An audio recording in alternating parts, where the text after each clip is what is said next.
Entre Locos y Santos, un espacio para ustedes para que conozcan a una loca, la Mona Papeleta, y a un santo que no es tan santo, pero con su luz ha llevado donde hay mucha oscuridad. Tenemos al Padre Pineda, tenemos a Valentina García en un podcast que está dirigido para ustedes, los jóvenes, personas de mayor edad, personas que quieran encontrar a Dios en ese rinconcito, que quieran encontrar a Dios en su casa, que tengan dudas, que tengan preguntas, porque es normal dudar, porque es normal cuestionarnos sobre Dios. Padre, ¿cómo estás? Valentina, hola, también para todos los que se conectan y se van a disfrutar también esta charla. Muy contento de estar aquí, de poder compartir dos mundos distintos, dos personalidades tal vez muy parecidas en mundos distintos, y estamos aquí para compartir desde la experiencia de Dios. Así es, Padre, como lo acabas de decir, dos mundos diferentes, opuestos, pero a la vez tenemos muchas similitudes y en el recorrido de este podcast se van a dar cuenta de lo que estamos hablando. Bueno, Padre, te cuento y sabemos que tener un amigo sacerdote es complicado, es duro, porque mantienen muy ocupados, tanto en parroquias como en actividades personales. El Padre es el director de Oremos Digital y también el comunicador de las diócesis de Cartago, y aparte de eso, es el párroco de la iglesia Sagrada Familia de la ciudad de Cartago. Entonces, como sabemos que tiene muchas ocupaciones, con mi grupo de Instagram, las personas que me siguen en el Instagram, quisieron hacerle algunas preguntas. Yo les dije, oigan, si tuvieran un amigo sacerdote, ¿qué le preguntarían? Y me hicieron demasiadas, y yo tengo las más importantes acá para comentártelas y que tú nos respondas con mucha sinceridad y desde eso, desde la amistad. Claro que sí, aquí estamos pues entonces para servir y con mucho cariño resolver dudas que yo sé que van a trascender nuestra vida y la experiencia de fe. Así es. Bueno, la primera pregunta es, ¿por qué Dios permite el sufrimiento sabiendo que Dios es amor? Bueno, es una pregunta muy fuerte, además porque es como el obstáculo que muchos colocan en su vida para dar ese paso tan importante de la fe.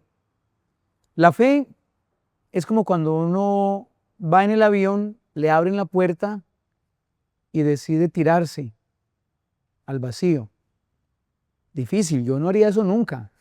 No tendría los pantalones para hacerlo. Y la fe es eso, la fe es lanzarse, atreverse a lanzarse al vacío, sabiendo que el que me va a recibir es el que me creó, el que me dio la vida. Como es un obstáculo, entonces muchos se frenan. Pero hoy les voy a decir por qué el sufrimiento no es de Dios. Primero, pues pensar que, hombre, como un Dios que se llama un Dios de amor, ¿cómo me hace sufrir a mí? Pero no es Dios, porque el sufrimiento no es creado por Dios. En la teología nos damos cuenta que en Dios todo es positivo, en Dios nada hay negativo, todo lo ha hecho Dios para bien nuestro. Por eso esta respuesta se tiene que ver a los ojos de la fe. Dios no es indiferente al sufrimiento humano, Él no lo creó. Es más, el sufrimiento entró al mundo cuando el hombre y la mujer decidieron caminar sin Él. Entonces coloco el ejemplo de la mamá que le dice al niño, amor, pon cuidado que te vas a caer. Amor, no te vayas para allá que te vas a lastimar. Y el niño no hace caso, se desconecta de su mamá. Cuando menos piensa, el niño con el piecito colgando. ¿Cierto? ¿Qué pasó allí? Se desconectó de su mamá y por eso falló. Aún así la madre va corriendo, toma al hijo, lo carga y lo lleva inmediatamente a que se lo sanen. Eso hace Dios con nosotros. En medio del sufrimiento que llega, no porque Dios lo ha creado, sino porque nosotros mismos, queriendo estar sin Dios, nos hemos equivocado y nos hemos caído, Dios se hace sufrimiento. Padre, ¿cómo es el sufrimiento de Dios? Pues se hizo sufrimiento dándose a conocer a través de su Hijo Jesús, que no solamente lo conoció, no solamente abrazó el sufrimiento, lo vivió. Todos tenemos un crucifijo. Y en el crucifijo, ¿qué vemos? El sufrimiento. Es más, las tendencias de hoy se atreven a decir, no tengo un Cristo en mi casa porque eso es venerar el sufrimiento. Por el contrario, Cristo asume mi dolor, asume mi sufrimiento y sube a la cruz por mí. Y cuando yo veo al Cristo, entonces digo, Señor, tú has abrazado primero el dolor que yo. Mi pequeño dolor lo dejo abrazar por ti, ¿sí?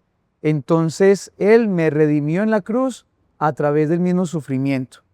El sufrimiento también es un castigo. A veces creemos que el sufrimiento es un castigo y no es así, sino que muchas veces es la misteriosa escuela del amor, de la purificación y del encuentro.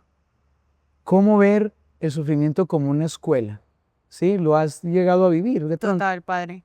Creo que cuando falleció mi papá, al principio rechazaba mucho la idea de que Dios me quitara a mi papá y sufrió toda mi familia y se separó mi familia. Y después de un tiempo abracé ese sufrimiento y dije, Dios, es que es tu santa y divina voluntad, porque así te lo pedí. Por mucho tiempo me costó mucho pedir eso. Dios, que se haga tu voluntad. Y es que la voluntad de Dios hubiera sido que se hubiera quedado o que se hubiera ido, pero yo se la pedí a Él. Abracé ese sufrimiento porque obviamente es un ser querido, duele, pero aquí estamos, aprendiendo que era el tiempo de Dios y que está bien.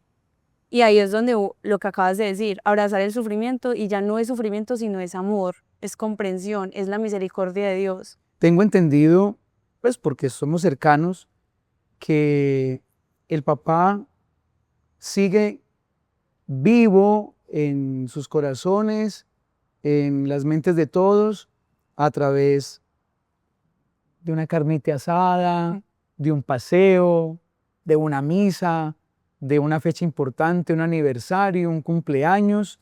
Yo veo que al que traen entre las foticos actuales, vuelve él, ¿cierto? Sí. Entonces, sin querer, ese sufrimiento les dio a ustedes la escuela de la unidad de la familia. Exactamente. ¿Sí? A mí una vez me pasó una situación muy complicada, espero en el otro momento contarla, en mi crisis más fuerte, vocacional, y yo le decía a mamá, ¿hasta cuándo tengo que sufrir?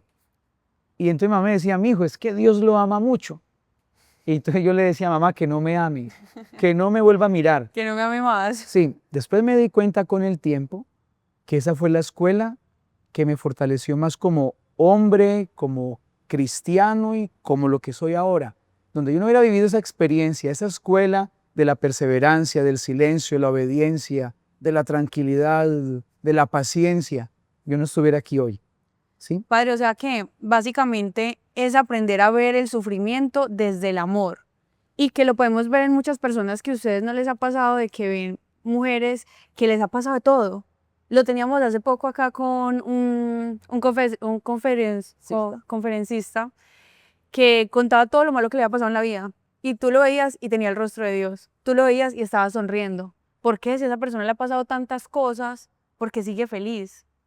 Es que, a ver, encontrar a Dios en medio del dolor no es negar lo que sentimos, sino que es abrir el corazón y abrirlo en la oración, incluso en medio de las lágrimas. Señor, aquí estoy, caído, deteriorado, lastimado, pero aquí estoy, Señor, abraza mi sufrimiento. Recordemos que Dios no elimina mágicamente el dolor. Esto no es así. Por eso muchos se decepcionan cuando creen que Dios viene a apagarles el fuego como un bombero el incendio. No. Lo que hace Dios es que nos da la gracia para vivir ese sufrimiento unidos a Él, encontrando en su presencia una compañía, un consuelo y una fortaleza. Así es que hay que vivir el sufrimiento, unidos a Dios. Por eso yo les digo con todo cariño a los que hicieron esta pregunta, no escondamos nunca el dolor, llevémoslo ante Dios. Yo hay veces en que vengo al Santísimo y le digo, Señor, amanecí tan contento, Señor, qué día tan maravilloso. Soy ser cura aquí es muy bueno. Hay días que le digo que hubo, pues hermano, miren la que me metí. Vea, tengo problemas personales, espirituales, económicos, administrativos, pastorales.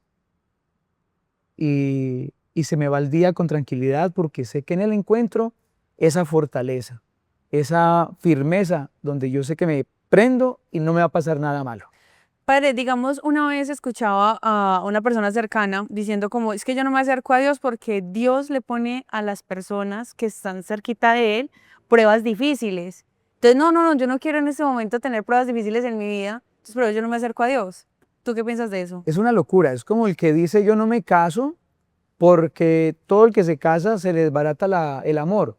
Eso es un cuentico raro, eso es un cuentico que detrás de ello va el miedo a la disciplina, al compromiso y a la permanencia. No creo que sea tanto miedo.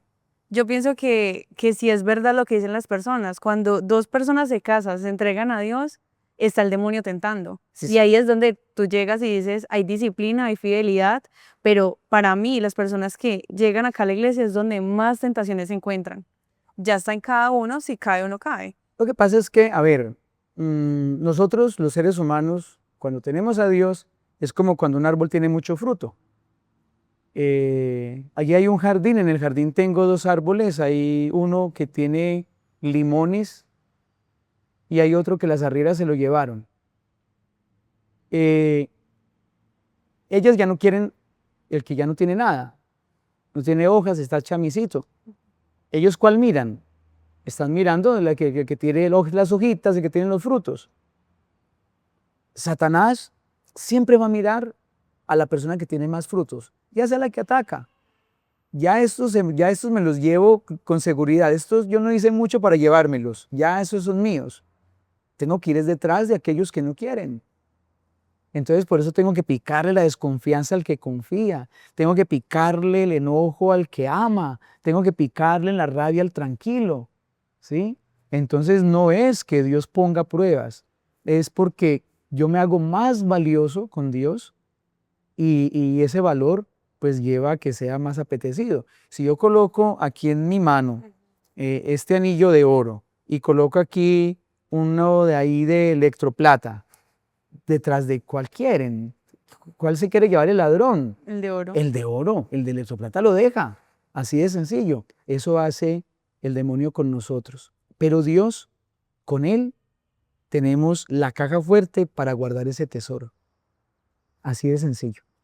Es verdad, Padre, tenemos que seguir fieles a Él. Así se nos presenten mil dificultades, porque obviamente los que tenemos fruto son los que siempre vamos a estar más atacados. Correcto. Bueno, segunda pregunta. ¿Por qué debo confiar en una persona, sea sacerdote o líder espiritual, si también es pecador como yo o incluso hasta más?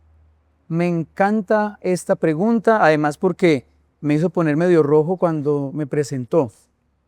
El hábito no hace una persona santa, ni siquiera el cargo. Vivimos en sociedades donde tristemente las instituciones, la iglesia, coloquémosle primera, pero hablemos de la parte de los gobiernos. Qué vergüenza cuando el primer mandatario es el más señalado porque se le ven las cosas, y no estamos hablando solo del país, estamos hablando de todos. Qué triste cuando esa maestra de escuela es la que se lleva los alimentos de los niños, o cuando ese que cuida los abuelitos es el que se roba la plata de los pañales de ellos. El problema está en que nosotros idealizamos personas, y esta pregunta me la han hecho en muchos lugares, y es una pregunta muy real y muy humana, y entiendo profundamente. Y es que a veces nosotros vemos errores, incoherencias, fragilidades, pecados en los que deberían ser guías perfectos, pero ahí está el problema. Aquí es donde está y entra una verdad de fe. Dios elige como instrumentos de su gracia a los mismos seres humanos. Él aquí no trajo ángeles, Él aquí trajo personas. Yo una vez escuchaba al cardenal Rubén Salazar, ese mérito en este momento, que decía, Dios no le quitó a los sacerdotes, no les quitó el pecado, porque precisamente en el pecado mismo de la persona se hace más misericordiosa para atender a un frágil, para abrazar a una persona que ha caído. para tener empatía con los demás. Entonces yo no puedo decir, cuando un sacerdote es muy santico, que ojalá todos tuviéramos esa gracia, pues qué rico, porque entonces nos va a hablar desde Dios y esta vergüenza nos va a dar confesarnos y hay gente que dice, Padre es tan bueno que yo con él no me confieso. Yo más bien voy por el otro, que el otro sí es como más relajado. Claro, es que el más relajado sí es muy parecido a mí. Entonces no somos diositos con D chiquita. Somos personas. Un sacerdote, el catequista, el consagrado, la monjita, la religiosa. No estamos llamados porque somos perfectos, sino que somos llamados por gracia, por gracia. San Pablo nos dice que ese tesoro, esa gracia de Dios la llevamos en vasijas de barro, ¿sí? Para decirnos que en medio de la fragilidad llevamos un gran tesoro que es Dios. Aquí me acuerdo una historia y se las cuento. Había un burro en Jerusalén, y tenía a su mamá, y le dijo, mamá, me voy a pastear.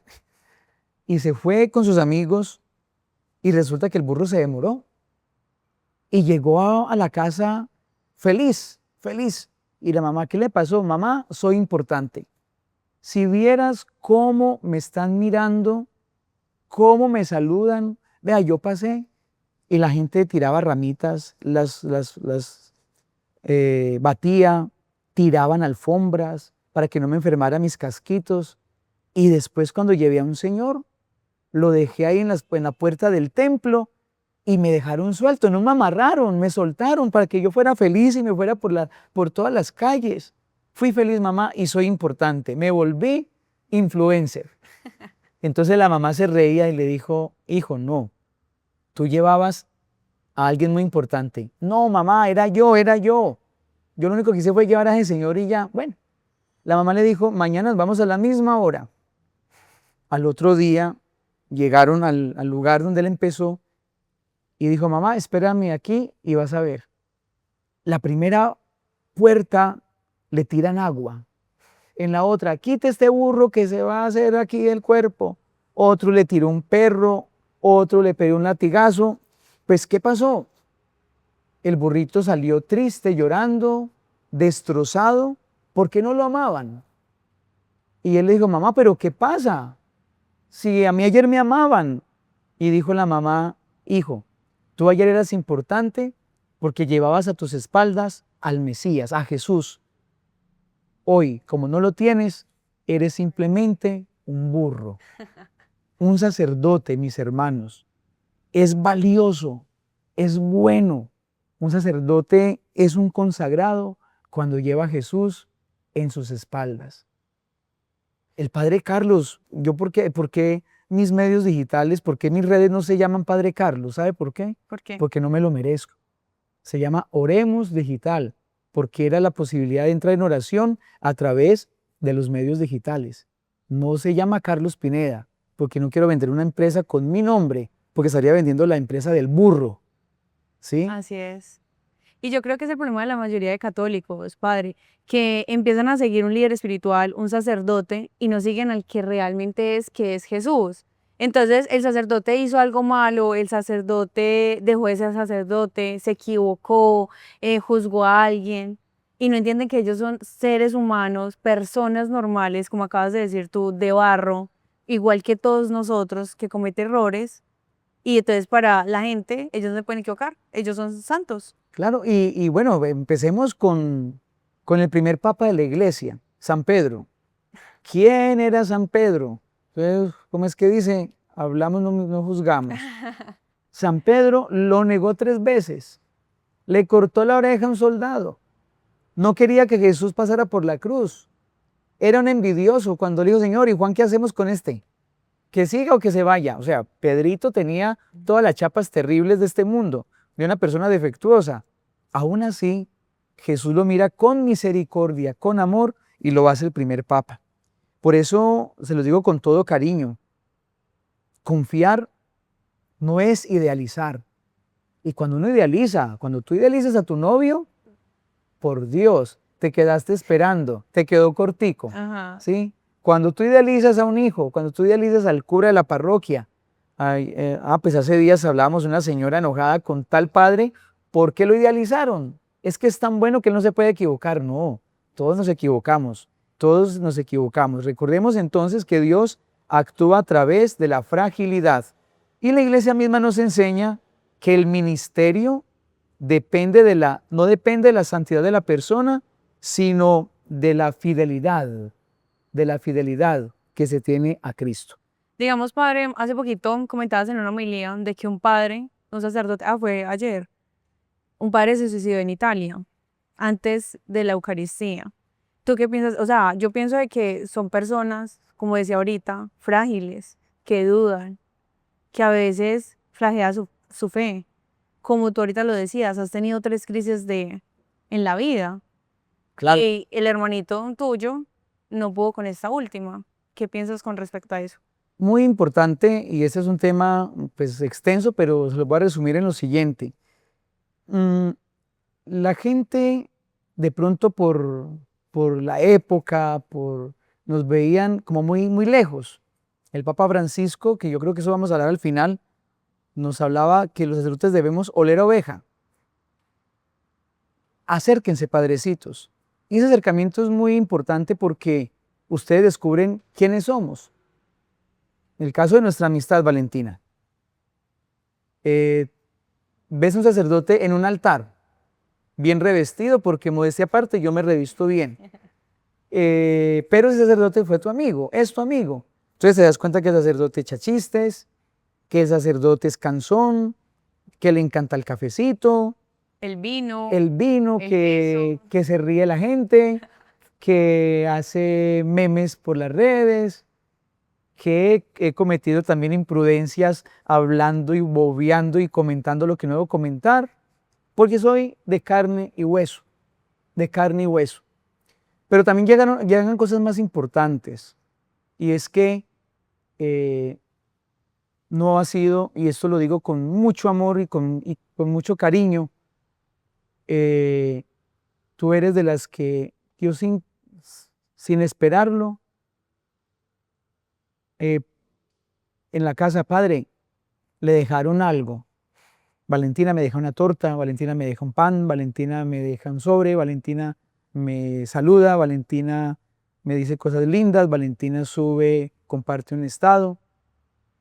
Valentina me dice, padre, almorzamos, padre, vamos a comer, padre, tal cosa. Y cuando compartimos, hacemos esto, lo que estamos haciendo, llenándonos de Dios. Valentina sabe que ese sacerdote es un amigo, pero también es una persona con la que comparte normal. Y tengo varias personitas, ojalá fueran más, pero tengo varias personas que saben que detrás de esa sotana, detrás de ese cuello, hay una persona que también llora, que también se enferma, que también necesita una palabrita de apoyo, que también necesita quien le diga, padre, ¿cómo amaneciste? Y ese hermanito sacerdote, sin la fuerza de Dios y tal vez sin una compañía, sin una persona cercana que le dijera, padre, ánimo, padre, cometiste un error, venga, ven, padre, que te podemos levantar, o padre, venga, salga de ese encierro. Sí, faltó eso. le faltó una Entonces, compañía. casi que los culpables de un suicidio, lastimosamente, somos la humanidad completa. Sí, porque sea sacerdote no significa que no haya podido hacer eso. Claro, no podemos pretender que nosotros seamos los superhéroes del paseo. Los superhéroes que siempre los tacha la gente. Padre, esta pregunta me llamó mucho la atención. Dice, ¿qué sentido tiene mi vida si a veces no siento la presencia de Dios, aunque ore o me esfuerce por hacer el bien?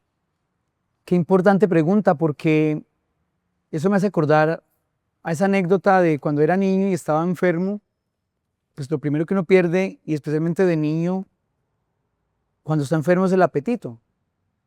Llega mi mamá con una colada maluca y esas sopitas que no me las tomo ni grande, y me dice, tiene que comer mi hijo para que se alivie, porque es que ahí es donde está la fuerza. Entonces comía sin ganas, pero sabía que recuperaba la fuerza. Y a veces nos pasa a nosotros con la fe, que en medio del sufrimiento, de un dolor, de una tristeza, de una crisis, lo primero que quitamos es la oración, porque no nos provoca, porque tal vez vemos que no hay una respuesta positiva de parte de Dios, los silencios de Dios. Y yo creo que también, perdón padre, lo interrumpo, la gente piensa que Dios es una varita mágica, que yo no voy a misa durante 3 meses, se me presentó una dificultad amorosa, económica, con mi familia, de salud, vengo acá al Santísimo, me arrodillo, Dios que se cure mi mamá. Y salimos y pensamos que todo está bien. No, así no funciona Dios. Dios no es una varita mágica. Claro, entonces, y es normal que pase, o sea, es normal que llegue el desánimo, el desaliento. Todos hemos pasado por ello. Hace poquito visité a un enfermo y me decía la señora, padre, es que él no quiere rezar. Y yo le decía, señora, a mí me dio COVID 2 semanas después de la muerte de dos sacerdotes de aquí de Cartago. A mí me dio tanto pánico que yo lo único que no cogí fue el breviario. Y la camándula la agarraba con un desánimo, con un desaliento. La misa sí, me la veía por televisión porque tampoco la podía celebrar. Pero yo no me motivaba a orar. Los santos llaman, esos momentos los llaman la noche del alma, sequedad espiritual o desiertos espirituales, que son normales en esa etapa de dolor, en esa etapa de sufrimiento, pero que ahí es donde nosotros tenemos que buscar con más deseo, a través de la fe, esa presencia real de Dios.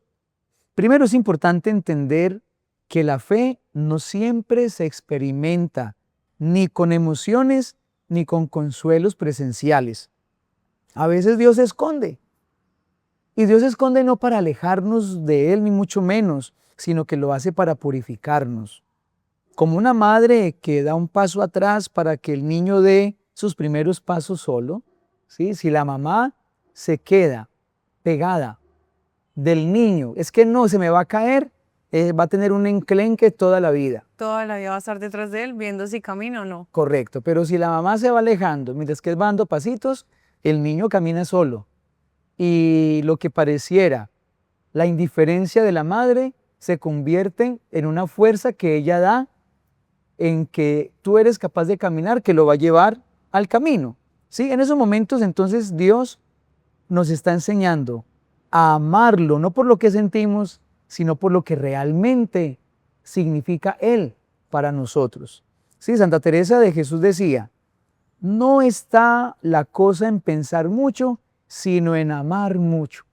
En esos momentos no le digamos más a Dios, sino Señor, vea, no sé si usted me está escuchando o no, aquí estoy. Porque en la anterior parroquia tuve una situación tan complicada que me fui después de un domingo, después de todas las misas, triste por lo que me ocurrió, y miro el sagrario y le digo, dígame algo, ¿cómo usted me ordenó y me pone aquí a sufrir? Dígame algo. Y yo sentí que como que me burló, usted nunca me dice nada. Y después le pedí perdón y seguí rezando. En cuestión de 1 o 2 semanas ya el problema estaba solucionado. Cuando caí en cuenta en una misa, lloré de la felicidad y de la vergüenza de haber dudado de Él. ¿Sí? Entonces eso hace Dios. Entonces yo quisiera como compartirte y compartirles qué debemos hacer en esos momentos de sequedad espiritual. Primero, nunca se detengan. Cuando uno se detiene, se para el proceso. Es como el gimnasio. Correcto. Si usted va con una fuerza, un peso, y detiene 2 semanas, usted retrocede el doble. Correcto. Hay que seguir. Y si no gusta, más efectivo va a ser el día de mañana. Segundo, confía más en la fidelidad de Dios que en tus sentimientos. Él está más cerca de lo que tú te imaginas. Huellas en la arena. ¿Sí te acuerdas esa historia? No, ¿cuál? Señor, pero ¿cómo si yo, cuando estaba tan mal, mira lo que he recorrido? Y Él le mostraba las huellitas en la arena. Mira, tú no caminabas conmigo. Cuando yo estaba bien, veía los 2 pares de huellas. Cuando yo comencé mi tragedia, ya tú no estabas. ¿Por qué? Y el Señor le dice, porque ahí yo era el que te estaba cargando. era Dios mismo el que estaba cargando. No eras tú el que caminabas, era yo que caminaba y tú no te dabas cuenta porque yo te sostenía. Se ¿Sí? te cargaba. Yo te cargaba. Tercero, busca siempre ayuda espiritual. Y la ayuda espiritual, claro, un sacerdote, una persona de bien, una persona espiritual que me lleve. A veces nosotros cometemos el error de buscar esos falsos mesianismos a través de personas que no tienen coherencia, personas que buscan a través de los métodos terrenales. Entonces vamos al esoterismo, vamos a cosas raras, a tomar orientalismos, a buscar cosas que no llaman la atención y que pueden perderme y termino más perdido de como estaba. Entonces, sí, la ayuda espiritual. Y yo pienso aquí en la ayuda espiritual, mi querida Valentina, que también aquí hay que entrar en acción, como cuando me tocó tomarme la sopa a las malas. Una vez estaba yo confesando y había en la fila un niño que me llevaban en silla de ruedas, enfermito, deterioradito, su cuerpito mal, no podía tampoco hablar, siempre con la toallita, le limpiaban porque regaba aquí su saliva, me daba mucho dolor verlo, pero yo lo saludaba con mucho amor. Y yo cuando le están haciendo la fila, yo dije, ¿para qué me lo traen? Si ese niño ya es santo y está santificando su familia. Se soportaron 1 hora o más la fila de la confesión. Entonces yo preparé mis palabras. Le di el abrazo al niño y yo iba a decir, el niño no necesita que lo confiesen, porque el niño ya es bueno y el niño ya es santo desde ya. Entonces yo saludé al papá, tomé aire para decir eso. Cuando el papá me saluda y me dice, padre, qué bueno, usted siempre tan querido con nosotros, padre, confiéseme el niño. Iba a respirar ya a decir cuando dice, padre, pero no voy a decir lo que dicen todos los padres, que él no necesita confesión, él sí necesita que alguien lo escuche. Ay, Dios santo, me dio un dolor. Y yo le dije, claro, no, bien fuera. Y el niño trató por varios segundos de decir la palabra rabia. Rabia con el papá porque lo mandaba, le decía que tomara una pastilla o algo, o que hiciera caso en que la comida o que se bañara. Pero cuando el niño trataba de hablar, yo agachado de la vergüenza, le miraba sus piecitos torcidos, amarradito en esa silla, sus manitos torcidas, la babita aquí, y yo me sentí el hombre más culpable de la vida, porque yo me quejé ese día de que tenía que ir a sentarme todo el día a confesar, me quejé de no haberle echado todo lo que quería echarle de gasolina al carro, me quejé de haber comido huevo y no la carnita que me quería comer, y yo me sentí el más sucio, el más sucio. Y es porque a veces uno se encierra tanto en su egoísmo, en la ley del yo primero, segundo yo, tercero yo, que se me cierran las ventanas del otro. Entonces, cuando yo digo aquí, busca ayuda espiritual, cuando tú estés mal por algo, ve y sé solidario con alguien y te vas a dar cuenta que esa otra persona sufre más que tú misma y que los sufrimientos de ella son más grandes que los tuyos. Me parece muy importante ese punto, padre, porque cuando nosotros nos volvemos solidarios con el hermano, no es de hablar de llevar toneladas de mercado, una sonrisa, un abrazo. A veces la persona que está al lado de uno, hablo digamos de mis hermanos, de mi mamá, las personas con las que yo trabajo, una sonrisa, un abrazo les puede cambiar la vida. Y eso es ser solidario. Y uno les pregunta, ¿qué tiene? ¿Qué pasa por tu cabeza? No, me colgué para el arriendo. No, bueno, te ayudo económicamente. A otras personas sí le podemos dar un mercado. Listo, le damos un mercado. Y voy a traer un ejemplo, padre, y es que una vez visitaba a unos ancianitos, unos viejitos, y me quedé con ellos 20 minutos, hablando bobadas. Ay, que cómo es el centro de Cartago. Ah, no, así, así, ya arreglaron el centro. Ay, qué bien. ¿Y sigue vendiendo helados allá en la... Sí, sigue vendiendo helados. 20 minutos, padre. Una sonrisita, una charla, y el señor era feliz. Cuando volví a mi casa, yo decía, estoy en mi cama, estoy con mi aire, estoy con mi televisión, puedo escoger mi televisión, puedo escoger lo que veo, mi serie, puedo pedir lo que quiera. Y entonces ahí vuelvo al punto tuyo. Cuando nos volvemos solidarios con las personas que no tienen, cuando volvemos a nuestra realidad, somos muy agradecidos por lo que tenemos, por lo que nos rodea, por el trabajo en donde estamos. Y muchas personas, como dicen por ahí, les falta ir a meterse a lo sucio, a lo malo, a los que no viven tan bien, para aprender a aprovechar y ganarse lo que están en su casa, ¿cierto? Claro, además porque, a ver, hace poco atendí a un joven y me decía, yo dudo de Dios, Dios no existe. Entonces le dije yo, la penitencia pues estuvo muy abierto y escuchó y le dije yo, hágame un favor, llévemelo a un mercadito a tal familia, le di la dirección, vos podés hacerlo. A la hora volvió el muchacho y me dice, ole curita, si viera, apenas llegué, una señora humilde, pobre, esos ojitos brillaban y me miraba arriba abajo y su sonrisa me trajo a la sonrisa de mi abuela, que fue la primerita que me habló de Dios.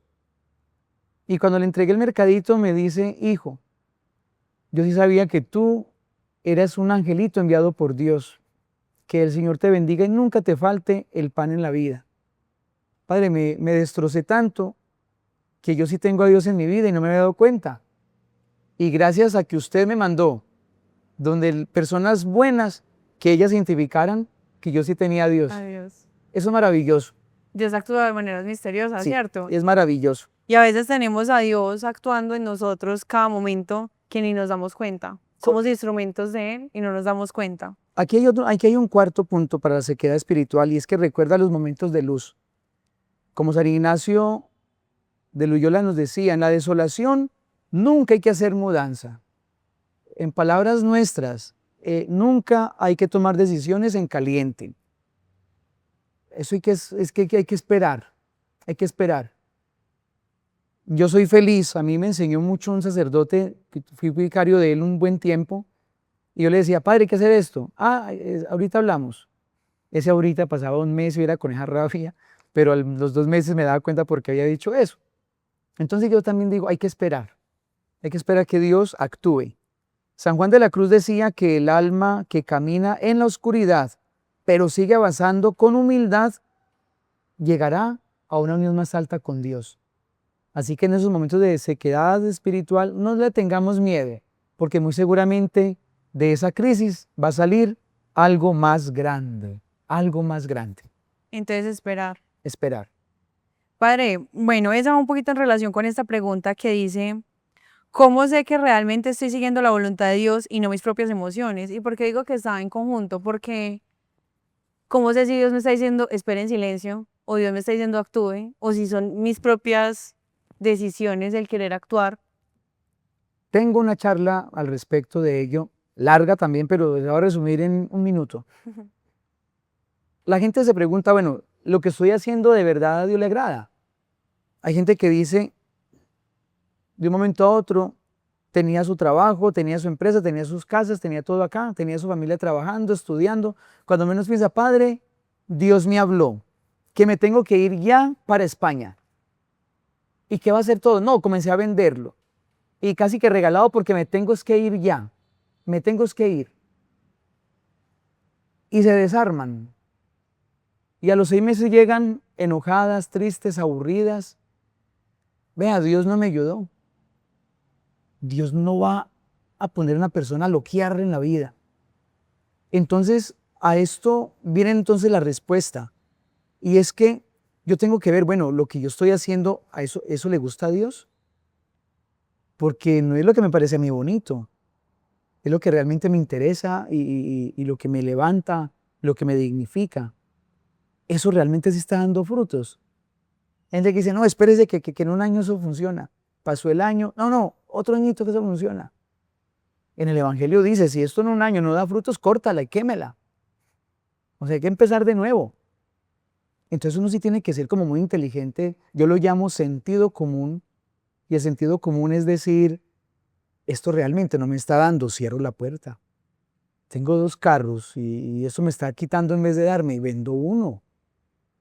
Tengo esta novia que no me funciona para nada, que me hace sufrir, que es más el tiempo de la desesperación, es más lo tóxico que somos, más el daño que nos hacemos. Tenga sentido común, váyase. Entonces, si tú, ¿cómo te das cuenta que es la voluntad de Dios? Mire los frutos, mire tu dignidad, mira tus avances. Y yo creo que, padre, sobre todo si te sientes tranquilo. Correcto, correcto. Si yo vengo a Eucaristía y me siento tranquila, estoy bien. Si yo salgo de Eucaristía y estoy haciendo las cosas bien, no me quedo con unas de vueltas, se cae alguien, le ayudo a levantarse, estoy haciendo las cosas bien. Así es. Y recordemos que realización es muy distinto a felicidad.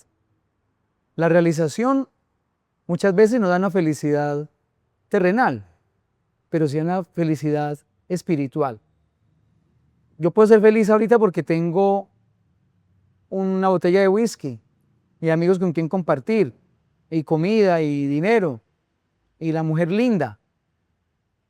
Pero mi gozo de saber que me acosté haciendo la voluntad de Dios, siendo buen papá, buen esposo, buen trabajador, honesto, que después de haber tenido la oportunidad de haber robado no lo hice, de haber engañado no lo hice, de haber sido infiel y no lo hice. Es una realización, una satisfacción. Yo creo que una tranquilidad moral con uno mismo, con la sociedad, con sus hijos, con las personas que lo rodean, ¿cierto? Correcto. Y yo creo que esa va muy de la mano con esta pregunta, padre. ¿Cómo saber a qué punto es fanatismo y a otro punto es seguir a Dios? O sea, ¿cómo no llegar con mi fe a ser fanática?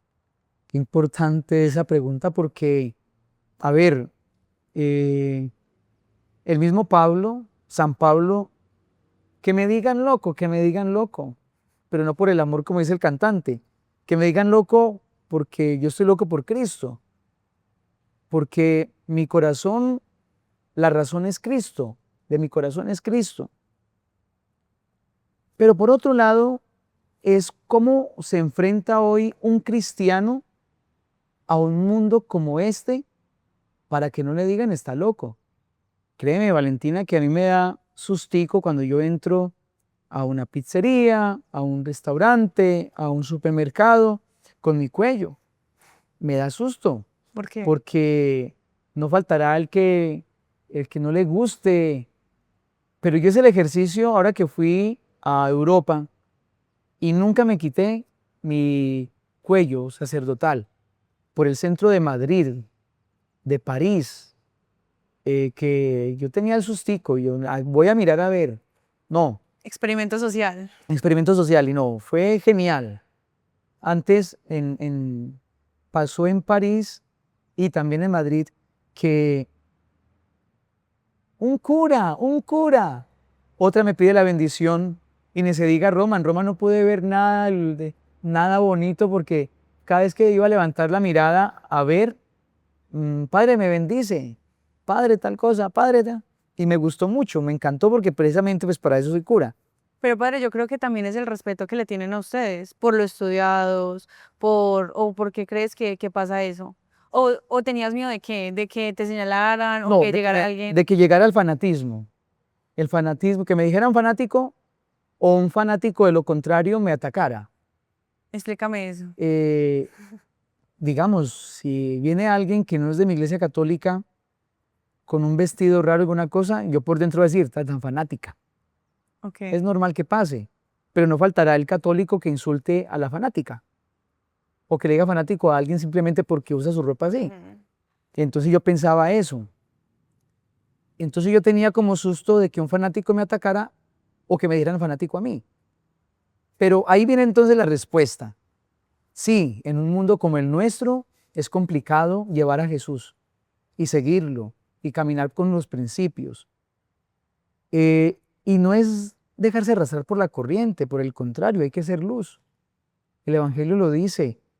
En la oración de Jesús sacerdotal en la última cena, no te pido que los saques del mundo, sino que permanezcan en él. Y en Mateo dice, ustedes son la sal y la luz del mundo. Hace unos días estábamos invitados a un almuerzo y terminamos siendo luz y dándole sabor de Dios a la conversación, a la sala. Y sin atacar, sin presumir, sin hacerle daño a nadie, el tema principal fue Dios. Sí, pasó algo muy curioso y era que estábamos alrededor de 20 a 30 personas en mi casa y todos estaban hablando aquí en grupitos y nosotros estábamos acá, 4 personas, y empieza el Padre a hablarnos y hablarnos y hablarnos, tanto que sube la voz de Dios, pero no es como dice el Padre, no es de, es que está hablando el Padre, haga silencio, no, es que tienen que escucharlo a Él, no, es desde, están hablando algo, todo el mundo prestó silencio y empezó a sonar la voz de Dios. Correcto. Entonces, yo le voy a dar, y con esto terminamos, unos pasitos para que no vayamos a caer al fanatismo, ni mucho menos a una religión desenfocada, desconectada. Primero, hay que caminar con una fe bien formada. No basta con tener una buena intención, sino con conocer lo que decimos creer. Hay gente que viene a misa y no sabe qué es la misa. ¿Sí? No la entiende. No la entienden, no saben qué paso seguir, oran y no saben a quién. La ignorancia nos vuelve débiles o fanáticos. Por eso muchos santuarios de peregrinación, la Basílica, el Señor de los Milagros, tal cosa de la Virgen, tal santuario, va mucha gente débil en conocimiento. Entonces, ¿a quién buscan? Buscan el milagro. Entonces, si les hace el milagro, creen, si no, no. Entonces es una fe desenfocada. Y la fe hay que formarla. Hay que formarla. Segundo, hay que vivir una espiritualidad encarnada. Una fe que se alimenta solamente de la misa al domingo, que es de poca oración, que no escucha el evangelio, que no conoce la palabra, es una fe de perdidos. Y muchos de nuestros seguidores tienen ese problema. Completamente. ¿Sí? Entonces, no, es que yo voy, puedes tener amigas que te dicen, no, pero es que yo también iba donde un pastor. No, pero también iba donde aquella que me hace aromaterapia. Y puedo ir donde fulanita, donde me hace meditaciones y me voltea al revés y vuelve y me enderece. ¿Sí? Y es precisamente porque no hay una fe encarnada. Y la fe encarnada es hacer el evangelio vida. ¿Qué me dice el evangelio? Mira, Valentina, yo he leído y me encanta leer y tengo libros donde los paso y los recuerdo mucho, pero yo no hablo sino de la palabra de Dios. Ella es la que me alimenta, porque es la fe encarnada. La fe no nos aleja de la realidad, sino que nos la hace ver con los ojos de Dios. Es que es eso, Padre, es venir a la Eucaristía, vivirla, o sea, salir de acá y vivirla. Tú lo decías en estos días, los problemas de la Biblia todavía se presentan hoy en día. ¿Qué era lo que nos hablaba sobre la infidelidad? Cómo El engaño. el engaño, la infidelidad. O sea, cómo anteriormente se hablaba de eso y hoy en día se sigue hablando de eso. Entonces, como dice la dosis diaria, nuestro manual de instrucciones está ahí. Nosotros tenemos también la virtud de vivir la Eucaristía diaria y no lo hacemos. Ahí está el plan de vida. Y el problema está también, porque yo creo que ahí también se vuelve fanático, cuando venimos a la iglesia, la consumimos, ¿cierto? Salimos de acá y empezamos a señalar en la casa. Es que usted no va a misa, es que usted tal cosa, es que usted es... No, ahí está perdiendo lo que ganó acá en Eucaristía. Aquí viene entonces ese puntico tan importante que hay que vivir la fe con humildad, pero también con firmeza. La verdad no se impone ni a gritos, ni por miedos. El verdadero testigo sabe cuándo hablar y cuándo callar. Dice el mismo San Pedro en la carta primera, estén siempre dispuestos a dar razón de su esperanza, pero con mansedumbre y respeto. Pensemos, ¿qué Dios estoy llevando yo a los demás? Alguien me invitó a almorzar una vez en la casa. Yo me sentí muy contento porque la señora siempre venía sola a misa. Y en el comedor estaba sentado su esposo, sus hijos y pues nosotros dos.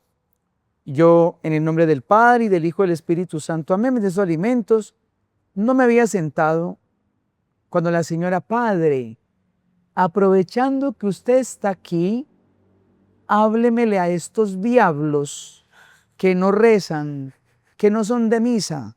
Háblele, Padre. Yo me sentí muy mal porque yo le vi la insatisfacción al Señor y la incomodidad a los hijos por esa señora imprudente. Entonces cuando ella me dijo, háblele, yo les decía, señores, amen a su esposa y pidan por su conversión. Amén. Y seguimos comiendo y busqué pues como empatizar y borrar ese dolor de esa señora imprudente. Si esta señora hubiera querido que su esposo y sus hijos fueran de oración, por ahí no se entra. Así no es. Comience orando por ellos, comience pidiendo a Dios por ellos. Yo para entrar a un grupo de personas tengo que entrar desde el amor, desde la caridad, desde la justicia. El grupo juvenil de Ricaurte Valle empezó por una cámara de fotografías. Nos fuimos los seminaristas, yo tenía la cámara del padre. Y los seminaristas, habían unos jóvenes en la plaza. Entonces yo les dije a ellos, ¿quieren llamar la atención a los muchachos? Espera y verán. Comencé a tomar fotos con flash. Cuando tomé la foto hacia ellos, ellos miraron. Y yo dije, ay, mira que quedaron estos muchachos en esa foto. Entonces, ¿cómo así? Se me acercó el primero, luego el segundo. Y les dije, mira cómo quedaron de bacanos. Entonces dijeron, usted no nos puede compartir la foto. Y le dije, entre 8 días se las traigo impresa. A los 8 días llegaron a misa. Estuvieron, les pasé la foto y se quedaron. A los 8 días siguientes, ¿qué hay para hacer? Otra fotico. Y terminó siendo el grupo juvenil de Ricaurte. Todavía existen muchachos ya adultos colaborando ahí en el santuario, y todo comenzó con la empatía de una fotografía. Hay que llevar a Dios y sin fanatismos. Cuarto, acompañados. Nadie persevera solo. La importancia de la comunidad, de la vida fraterna, de la vida de iglesia, compartir juntos y finalmente llevar el cristianismo con alegría. Más que llevar una Biblia en la mano, más que llevar una medallota, un crucifijo, sonría, lleve alegría. Es lo que impacta hoy, que yo sea feliz desde lo que estoy haciendo, porque esa felicidad me la transmite ese Dios que me creó y en el que yo creo. Mejor dicho, llevar a Cristo en el rostro. Para finalizar, padre, ¿qué significa eso de llevar hoy en día santos de tenis y jean? Eso lo dijo el Papa Francisco, que seamos santos discípulos de tenis, jeans y chaqueta. O sea, ya no necesitamos, sí, están los santos de alba, de sotana. Cuando uno entra a la iglesia ve los santicos vestiditos de albitas. Los santos de hoy tienen que estar con jeans.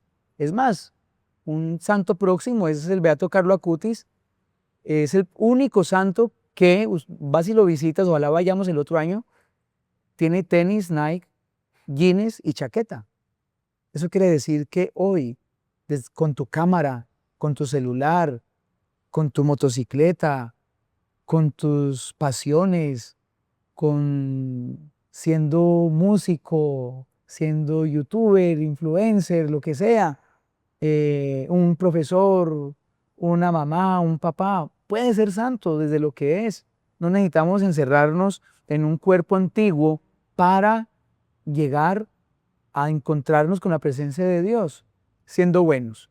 Entonces, come bien, un santo come bien, un santo duerme bien, un santo se ejercita mentalmente y también físicamente. Un santo tiene relaciones, buenas relaciones, hay que alejarse de las malas relaciones, y un santo tiene a Dios. Sobre todo a Dios. Yo creo que ese punto es demasiado importante, el saber de que nosotros mismos podemos ser santos, que por más que ustedes se den látigo pensando, no, es que yo soy la peor persona del mundo, es que yo no me veo en Eucaristía todos los días, no, es que no se trata de ser eso, se trata de llevar el rostro de Cristo con nosotros en cada caminar, en la calle, en la tienda, con nuestros familiares y sobre todo sin juzgar. Bueno, esto fue Santos y Locos, el episodio de hoy, entonces súper pendientes a nuestros próximos episodios. Padre, ¿tienes algo más que decir para finalizar? Bendiciones. Que estén muy bien.